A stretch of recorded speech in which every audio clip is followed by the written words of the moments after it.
Plombé par les effets de la flambée du yen sur ses exportations, freiné par une déflation persistante, l'économie japonaise accuse un net ralentissement depuis la reprise amorcée à la mi-2009. La baisse de régime est telle que le Japon s'est même fait dépasser par la Chine au deuxième trimestre.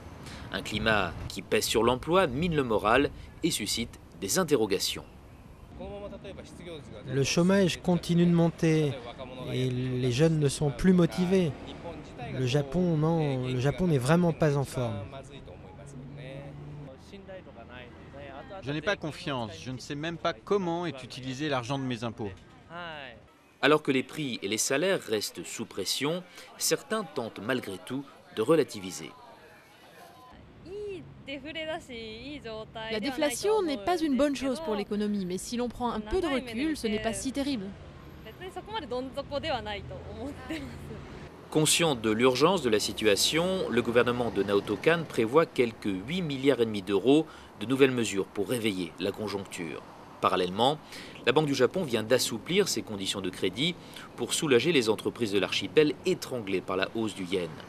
Autant d'initiatives jusqu'ici fraîchement accueillies par les marchés qui semblent demander davantage d'engagement.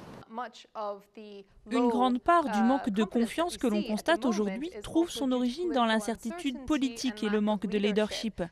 Une fois que le Japon reprendra confiance dans ses dirigeants, peut-être qu'il retrouvera aussi le chemin de la croissance.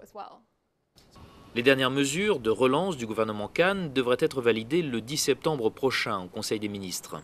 On sait déjà qu'elles concerneront l'emploi, les investissements, la consommation et qu'une rallonge budgétaire pourrait être débloquée si nécessaire.